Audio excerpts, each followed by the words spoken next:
اس قدر نازک مزاج اور حساس تھیں کہ مٹی کے تیل کی بو ناک میں پہنچتے ہی چھینکیں آنا شروع ہو جاتی، کبھی کبھی تو زکام بھی ہو جاتا۔ چنانچہ مٹی کے تیل سے جلنے والے خوبصورت اور عمدہ لیمپ موجود ہونے کے باوجود کبھی ان کے استعمال میں نہ آئے۔ وہ صرف دیوان خانے میں استعمال ہوتے تھے، اور وہ بھی اس وقت جب نواب تقی حیات تھے۔ اب تو دیوان خانہ عرصے سے ویران پڑا تھا۔ انہوں نے صحن عبور کیا۔ مغلانی خیر مقدم کے لیے پہلے ہی وہاں موجود تھیں، جھک کر آداب بجا لائیں، مزاج پوچھا اور ساتھ ساتھ چلنے لگیں۔ حضور بیگم ایک محراب کے نیچے سے گزر کر دالان میں پہنچی، اسے طے کیا، دوسرے میں پہنچی۔ ایک پیش خدمت نے آگے بڑھ کر دروازہ کھولا اور نظریں جھکا کر ادب سے ایک طرف کھڑی ہو گئی۔ حضور بیگم اندر داخل ہوئیں۔ یہ ہال نما وسیع کمرہ تھا، طول میں دالانوں کے برابر تھا، چھت بھی اتنی ہی اونچی تھی۔ دونوں طرف تلے اوپر کمرے تھے جو جاڑوں میں کبھی کبھار خوابگاہوں کے طور پر استعمال ہوتے تھے اور عام طور پر خالی رہتے تھے۔ مہمان آ جاتے تو انہی کمروں میں قیام کرتے۔ بڑے کمرے کے وسط میں 6 تخت ملا کر شہنشین بنائی گئی تھی۔ شہنشین پر اجلی چاندنی کا فرش تھا، چاندنی پر نرم نرم غالیچہ بچھا تھا، گاؤ تکیے قرینے سے رکھے تھے، ان پر عنابی مخمل کے غلاف چڑھے تھے۔ وہ آہستہ آہستہ چلتی ہوئی شہنشین کے قریب پہنچیں، جوتیاں اتاریں۔ ایک پیش خدمت نے بڑھ کر سہارا دیا، اوپر پہنچیں اور گاؤ تکیے سے ٹیک لگا کر تھکی ہوئی سی مسند پر بیٹھ گئیں۔ مغلانی بھی ان کے ساتھ ہی بیٹھ گئیں۔ خادمہ پاندان اٹھا کر لائی اور مغلانی کے پاس رکھ دیا۔ انہوں نے پاندان کا ڈھکنا کھولا، صافی میں لپٹے ہوئے پانوں میں سے ایک پان نکالا اور اس پر کتھا چونا لگانے لگیں۔ مغلانی نے پان بنا کر پیش کیا۔ حضور بیگم نے اسے کلے میں دبایا۔ ایک خواص شہنشین کے ایک طرف سر جھکائے مؤدب کھڑی تھی۔ حضور بیگم نے اشارہ کیا، اس نے پیکدان اٹھا کر سامنے کیا۔ حضور بیگم نے پیک تھوکی، خواص کی طرف نظریں اٹھا کر دیکھا، حکم دیا، گل بدن باہر دروازے پر جا کر بیٹھو اور دیکھو کوئی بغیر بلائے یہاں نہ آئے۔ اس حکم کا واضح مطلب یہ تھا کہ وہ تخلیہ چاہتی تھیں۔ گل بدن فوراً مڑی اور دروازے کے باہر دہلیز سے لگ کر بیٹھ گئی۔ تخلیہ ہوا تو مغلانی نے بھی پہلو بدلا اور ہمتن گوش ہو گئیں۔ حضور بیگم نے کھنکھار کر گلا صاف کیا، آہستہ سے مغلانی کو مخاطب کیا، بی مغلانی، تم نے کچھ اور سنا؟ انہوں نے قدرے تأمل کیا۔ داروغہ میر نصیر پھر بے روزگار ہو گئے۔ وہ زیر لب مسکرائیں۔ اب حال ان کا یہ ہے کہ پھرتے ہیں میر خار، کوئی پوچھتا نہیں۔ مگر وہ تو نواب صفی کی سرکار میں ملازم تھے۔ مغلانی نے حیرت کا اظہار کیا۔ لو، تمہیں اب معلوم ہوا ہے؟ حضور بیگم کا لہجہ اس بار قدرے تیکھا تھا۔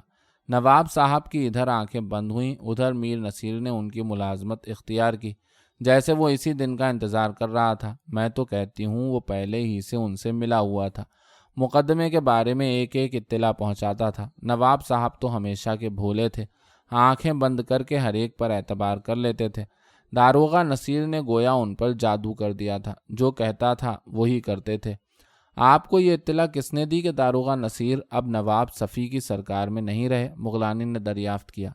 کسی اور نے نہیں، خود داروغہ میر نصیر کی بیوی نے مجھے بتایا۔ یہاں آنے کی تو اسے جرت نہیں ہوئی، کربلا پہنچی۔ حضور بیگم نے مطلع کیا، اسے اچھی طرح خبر ہے کہ میں ہر جمعرات کو کربلا جاتی ہوں۔ داروغہ نصیر کو نواب صفی کی سرکار سے علیحدہ کب کیا گیا؟ 2 مہینے سے اوپر ہو گئے، حضور بیگم نے مغلانی کو بتایا۔ وہ تو یہی کہتی تھی۔ اپنی بات کہتے کہتے وہ لمحے بھر کو ٹھٹکیں۔ ہاں، خوب یاد آیا، پچھلے ہی دنوں تو نفیسہ بیگم کے ہاں مجلس میں تمہاری ملاقات چھوٹی بھابھی جان سے ہوئی تھی۔ انہوں نے تم کو نہیں بتایا کہ داروغہ نصیر کو ملازمت سے برطرف کر دیا گیا؟ سرکار، میری تو ان سے صرف اتنی ملاقات رہی کہ میں نے آداب کیا، مزاج پوچھا، اللہ اللہ خیر صلاح۔ نہ انہوں نے کوئی بات کی نہ میں نے۔ سچ پوچھئے تو میں ان سے بات کرتے ہوئے کترا رہی تھی۔ آپ ان کی طبیعت تو جانتی ہیں، اللہ معلوم کیا کہہ دیتی، خامخواہ جی سلگتا۔ مغلانی نہایت ڈھٹائی سے جھوٹ بولتی رہیں۔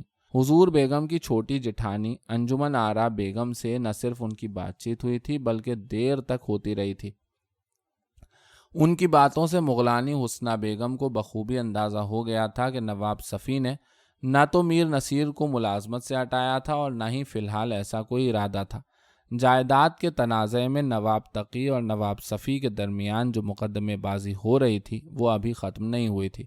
البتہ نواب تقی کے انتقال کے بعد مقدمہ نواب صفی کے حق میں پلٹ گیا تھا۔ اس سلسلے میں سب سے زیادہ مدد ان کو میر نصیر سے مل رہی تھی، جو عرصہ دراز تک نواب تقی کی جانب سے مقدمے کی پیروی میں پیش رہ چکے تھے۔ نواب تقی مرحوم نے اپنی والدہ کا جو جعلی نکاح نامہ عدالت میں پیش کیا تھا، اس حقیقت سے میر نصیر نہ صرف واقف تھے بلکہ انہی نے بنوایا بھی تھا۔ نواب صفی اپنے وکیل کے مشورے پر اب یہ چاہتے تھے کہ اصلی نکاح نامہ اور مقدمے کے سلسلے کی دوسری اہم دستاویزات جو حضور بیگم کی تحویل میں تھیں، کسی طرح ان کے قبضے میں آ جائیں، تاکہ ان کا مقدمہ نہ صرف اور مضبوط ہو جائے بلکہ 2-4 پیشیوں میں فیصلہ بھی ان کے حق میں ہو جائے۔ یہ مقصد صرف اسی صورت میں حاصل ہو سکتا تھا کہ داروغہ میر نصیر کو دوبارہ حضور بیگم اپنی جائیداد اور املاک کا پہلے کی طرح منتظم مقرر کر دیتی۔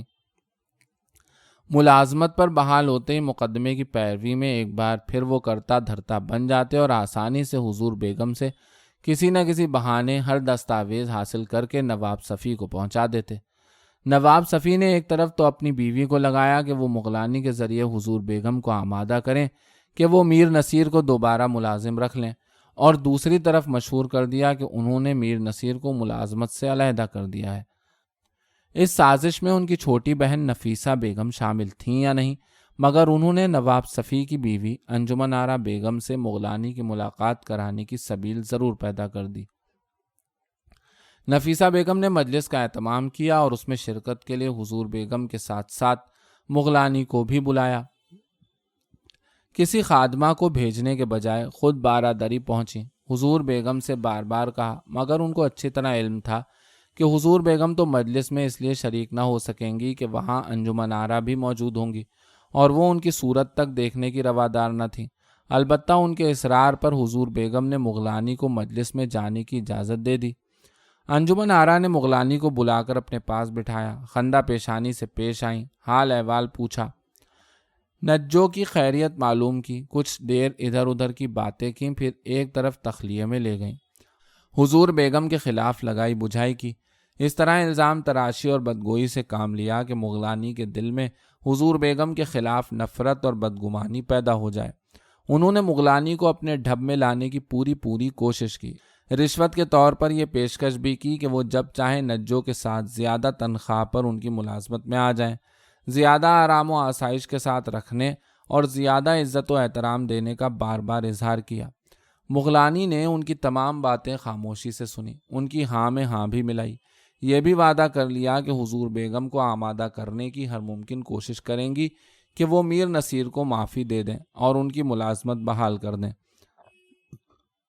انجمن آرا بیگم نے خوش ہو کر ان کو 20 روپے بھی دیے اور انہوں نے لے کر رکھ بھی لیے۔ مجلس سے واپس بارادری آئیں تو حضور بیگم سے صرف اتنا ذکر کیا کہ انجمن آرا بیگم بھی موجود تھیں، اور آج حضور بیگم نے جب کرید کر پوچھا تب بھی نہ کھولیں، سخن سازی سے کام لیا، صاف انکار کر دیا۔ حضور بیگم نے حسب معمول مغلانی کی باتوں کو تسلیم کر لیا، مسکرا کر بولی، مجھے خبر ہے کہ تم نے چھوٹی بھابھی کو منہ نہ لگایا ہوگا، وہ تم سے میری غیبت ہی کرتی، اور اسے سن کر خامخواہ تمہارا دل ہی جلتا، جواب دیتی تو بدمزگی پیدا ہوتی، کوئی تعجب نہیں کہ وہ بھری مجلس میں تمہارا فضیتہ شروع کر دیتی۔ مغلانی نے بات کا رخ پلٹنے کی غرض سے پوچھا، سرکار آپ نے یہ نہیں فرمایا کہ داروغہ میر نصیر کی اہلیہ کہتی کیا تھیں؟ اے کہنا کیا تھا، حضور بیگم نے منہ بگاڑ کر بے نیازی سے کہا، گڑ گڑا رہی تھی، بچوں کا واسطہ دے رہی تھی کہ میر نصیر کا قصور معاف کر دیا جائے، ایک آخری موقع دیا جائے، آئندہ کوئی غلطی سرزد ہو تو کھڑے کھڑے ذلیل کر کے نکال دیں۔ انہوں نے پان طلب کیا، مغلانی نے سرپوش اٹھا کر خاصدان سامنے کیا، حضور بیگم نے ایک گلوری اٹھائی، منہ میں رکھی، پیک دان میں پان کی پہلی پیک تھوکی، سلسلہ گفتگو جاری رکھتے ہوئے بتایا، آنکھوں میں آنسو بھر کر کہہ رہی تھی کہ اس قدر برا حال ہے کہ فاقوں کی نوبت آ گئی ہے، قرض خواہوں نے جان کھا رکھی ہے۔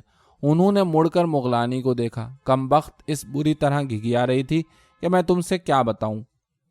مغلانی خاموش بیٹھی حضور بیگم کی باتیں سنتی رہیں اور دل ہی دل میں کہتی رہیں کہ میر نصیر کی بیوی کس قدر عیار اور چلتی پرزہ ہے کہ ایسے ڈھب سے بات کی کہ حضور بیگم متاثر ہوئے بغیر نہ رہ سکیں۔ مغلانی نے دبی زبان سے اپنے رد عمل کا اظہار بھی کیا، مسکرا کر بولیں، سرکار آپ بڑی نرم دل ہیں، بہت جلد پسیج جاتی ہیں۔ انہوں نے کھل کر دل کی بات پھر بھی نہ کہی۔ کیا کروں بی مغلانی، کمبخت یہ دل ہی ایسا ہے، کسی کو بھی مصیبت میں دیکھ کر تڑپ اٹھتا ہے۔ حضور بیگم نے بھی اپنی کمزوری کا اعتراف کر لیا، اور میر نصیر تو تم کو معلوم ہی ہے کہ برسوں اس سرکار سے وابستہ رہا ہے، جانور بھی پاس رہے تو اس سے لگاؤ پیدا ہو جاتا ہے، میر نصیر تو پھر انسان ٹھہرا۔ میں غلط تو نہیں کہہ رہی ہوں؟ بالکل بجا فرمایا آپ نے۔ مغلانی نے ہاں میں ہاں ملائی، جھجکتے ہوئے ان کا اندیا بھی معلوم کرنا چاہا۔ سرکار، پھر آپ نے کیا سوچا؟ مجھے تو میر نصیر کی بیوی کی باتوں سے یہ اندازہ ہوا کہ کوئی دن جاتا ہے کہ وہ خود یہاں پہنچ جائے گا۔ حضور بیگم نے قیاس آرائی کی۔ سرکار، میرا بھی یہی خیال ہے۔ مغلانی نے اتفاق رائے کیا۔ مگر آپ نے ان کے بارے میں کیا طے کیا؟ اسی سلسلے میں تم سے مشورہ کرنا چاہتی ہوں۔ حضور بیگم نے مغلانی کو الجھن میں ڈال دیا۔ وہ داروغہ میر نصیر کے بارے میں کھل کر کچھ کہنا نہ چاہتی تھی۔ انہوں نے محتاط رویہ اختیار کیا۔ سرکار، میں اس معاملے میں کیا مشورہ دے سکتی ہوں؟ میرا تو میر نصیر سے اور ان کی بیوی سے کبھی سابقہ نہیں پڑا۔ آپ دونوں ہی کو اچھی طرح جانتی ہیں، اور میر نصیر کو تو بہت اچھی طرح جانتی اور سمجھتی ہیں۔ برسوں اس سرکار میں ملازم رہ چکے ہیں۔ انہوں نے پینترا بدلا۔ آخر آپ نے کچھ نہ کچھ تو ان کے بارے میں سوچا ہی ہوگا۔ یہ فرمائیں کہ آپ کا اپنا کیا خیال ہے؟ دراصل وہ کوئی رائے دینے سے پہلے حضور بیگم کا دل ٹٹولنا چاہتی تھیں۔ بات دراصل یہ ہے کہ اس کمبخت مقدمے بازی کے بارے میں مجھے تو کچھ پتا نہیں۔ نواب صاحب نے بھی کچھ نہیں بتایا، پوچھا بھی تو یہ کہہ کر ٹال دیا، ارے بھائی آپ کیوں ان جھمیلوں میں پڑنا چاہتی ہیں؟ خانہ داری کے مسائل کچھ کم ہیں۔ حضور بیگم نے اپنی الجھن بیان کی۔ تم کو تو خبر ہی ہے کہ اب تو نہ میر منشی زوار حسین ہے اور نہ نواب صاحب کے عملے کے دوسرے ملازمین۔ کیا کرتی انہیں رکھ کر؟ نواب صاحب کے انتقال کے بعد ان کے لیے کرنے کا کوئی کام کاج تو رہ نہیں گیا تھا۔ مفت کی تنخواہ لیتے تھے، اب تو لے دے کے غلام صفدر خاں رہ گئے ہیں، اور ان کو کچہری عدالت کا کوئی تجربہ نہیں۔ مقدمے کے بارے میں کچھ معلوم کرنا چاہتے ہیں تو وہ مجھ سے دریافت کرتے ہیں۔ میں ان کو کیا بتاؤں؟ کچھ خبر ہو تو بتاؤں بھی، لیکن مقدمے کے تمام کاغذات تو آپ ہی کے پاس ہیں نا۔ انجمن آرا بیگم سے نفیسہ بیگم کی مجلس میں ان کی جو گفتگو ہوئی تھی، اس کی روشنی میں وہ یہ جاننے کے لیے بے چین تھیں کہ مقدمے کے کاغذات اور دستاویزات کہاں ہیں اور کس کی تحویل میں ہیں۔ انہوں نے دبی زبان سے دریافت کیا، سرکار، آپ نے وہ تمام کاغذات وکیل صاحب یا غلام صفدر خاں کو تو نہیں دے دیے؟ غلام صفدر خاں کی تحویل میں تو کوئی کاغذ یا دستاویز نہیں، یہ تو مجھے اچھی طرح علم ہے۔ وکیل صاحب کے پاس ضرور کچھ ہوں گے، ان کے بارے میں بھی صحیح طور پر کچھ نہیں معلوم۔ حضور بیگم نے مغلانی کو مطلع کیا۔ البتہ ایک صندوقچی میں مقدمے کے کاغذات اور ضروری دستاویزیں ضرور رکھی ہیں۔ یہ صندوقچی میرے کمرے کے ساتھ جو توشہ خانہ ہے اس میں موجود ہے، اس میں قفل پڑا ہے، میرے پاس اس کی کنجی بھی ہے، لیکن میں نے تو کبھی اسے کھول کر بھی نہ دیکھا۔ یہ صندوقچی ہمیشہ سے آپ کے توشے خانے میں ہی رہتی تھی؟ جہاں تک مجھے یاد ہے پہلے دیوان خانے میں رہتی تھی، پھر نواب صاحب ہی نے توشے خانے میں لا کر رکھ دی تھی۔ ضرورت ہوتی تھی تو دیوان خانے میں منگوا لیتے تھے، مگر ہمیشہ واپس بھجوا دیتے تھے۔ حضور بیگم سنبھل سنبھل کر بتاتی رہیں۔ نواب صاحب ہی اسے کھولتے اور بند کرتے تھے۔ بعد میں اسے کھولنے کی ضرورت نہیں پڑی؟ مغلانی نے کریت کر پوچھا۔ ابھی تک تو نہیں پڑی۔ حضور بیگم کا لہجہ اچانک تیکھا ہو گیا۔ پڑتی بھی کیسے؟ غلام صفدر خان کے رویے سے تو صاف ظاہر ہوتا ہے ان کو مقدمے سے کوئی دلچسپی ہی نہیں۔ وہ تو مقدمے کے بارے میں بات بھی کرتے ہیں تو دبی زبان سے تشویش ہی کا اظہار کرتے ہیں۔ ان کو خود تو کچھ خبر نہیں، وکیل صاحب سے جو سنتے ہیں وہی بتا دیتے ہیں۔ پچھلی پیشی پر کچہری سے آئے تو بہت پریشان تھے، کہتے تھے مقدمہ کمزور پڑتا جا رہا ہے۔ یہ تو واقعی پریشانی کی بات ہے، مغلانی نے تبصرہ کیا۔ پریشانی کی تو بات ہے، مگر میں کر بھی کیا سکتی ہوں؟ حضور بیگم کے بشرے سے بھی پریشانی ہویدا تھی۔ ان کا لہجہ ایک بار پھر تلخ ہو گیا۔ جب کوئی ٹھیک سے پیروی کرنے والا نہ ہوگا تو مقدمہ کمزور ہی پڑے گا۔ خالی وکیل کھڑا کر دینے سے تو کام نہیں چلتا، اس کے لیے تو پتا مارنا پڑتا ہے، بھاگ دوڑ کرنا پڑتی ہے۔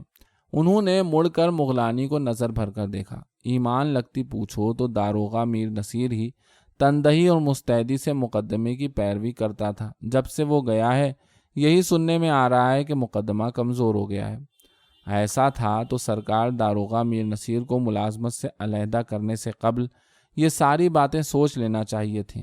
مغلانی نے دبی زبان سے حضور بیگم پر چوٹ کی، جن کی ضد اور ہٹ دھرمی کے سامنے نواب تقی مرحوم بھی بے بس ہو گئے تھے۔ شدید ضرورت محسوس کرنے کے باوجود میر نصیر کی ملازمت برقرار نہ رکھ سکے تھے، لیکن حضور بیگم نے مغلانی کی بات سن کر نہ منہ بگاڑا، نہ کسی طور خفگی کا اظہار کیا، بلکہ نہایت صاف گوئی سے اپنی غلطی تسلیم کر لیں۔ کہنے لگیں، کیا بتاؤں، بس اس وقت عقل پر پردے ہی پڑ گئے تھے، آئندہ کے بارے میں کچھ نہ سوچا، اب اس کا خمیازہ بھی تو بھگتنا پڑ رہا ہے۔ وہ لمحہ بھر خاموش رہیں، پھر جھجکتے ہوئے بولیں، سوچتی ہوں کہ میر نصیر آیا تو دوبارہ ملازم رکھ لوں، ورنہ مقدمہ چوپٹ ہو جائے گا۔ انہوں نے نظریں گھما کر مغلانی کی جانب دیکھا۔ کیوں بھی مغلانی، تمہارا کیا خیال ہے؟ سرکار، گستاخی معاف، آپ فیصلہ کرنے میں عجلت سے کام لیتی ہیں۔ مغلانی نے آنے والے خطرے سے تو حضور بیگم کو کھل کر خبردار نہ کیا، البتہ یاد دہانی کے لیے اتنا کہنے پر اکتفا کیا، میری سرکار، ابھی ذرا ہی دیر پہلے آپ نے خود فرمایا تھا کہ میر نصیر تو پہلے ہی سے نواب صفی سے ملا ہوا تھا، مقدمے کے بارے میں ایک ایک بات جا کر بتاتا تھا، میں نے غلط تو نہیں سنا؟ یہی فرمایا تھا نا آپ نے؟ حضور بیگم بہت خفیف ہوئیں، کھسیانی ہو کر بولیں، بھائی مجھے کیا معلوم، غلام صفدر خان نے تو مجھے میر نصیر کے بارے میں یہی بتایا تھا۔ غلام صفدر خان سے بھی ان کی گفتگو براہ راست تو ہوتی نہیں تھی، ان کو جب حضور بیگم سے بات کرنا ہوتی تو مہری کے ذریعے اندر اطلاع پہنچاتے اور زنان خانے کی ڈیوڑی میں ایک کرسی پر بیٹھ جاتے۔ حضور بیگم کی خواص رمضانوں پیغام رسانی کی خدمت انجام دیتی۔ غلام صفدر کو جو کہنا ہوتا رمضانوں سے کہتے، وہ اندر جا کر حضور بیگم کے گوش گزار کرتی، وہ جو کچھ کہتی واپس جا کر غلام صفدر کو بتاتی۔ حضور بیگم پر مغلانی کی بات کا کچھ ایسا رد عمل ہوا کہ ان کا اعتماد ڈگمگا گیا۔ تائید میں رمضانوں کی گواہی پیش کرنا چاہیے، بھائی میری بات کا اعتبار نہ ہو تو رمضانوں سے پوچھ لو، اس نے مجھے آ کر یہی بتایا تھا، مگر رمضانوں سے کون تصدیق کرتا، وہ اس وقت 12 دری میں موجود ہی نہ تھی۔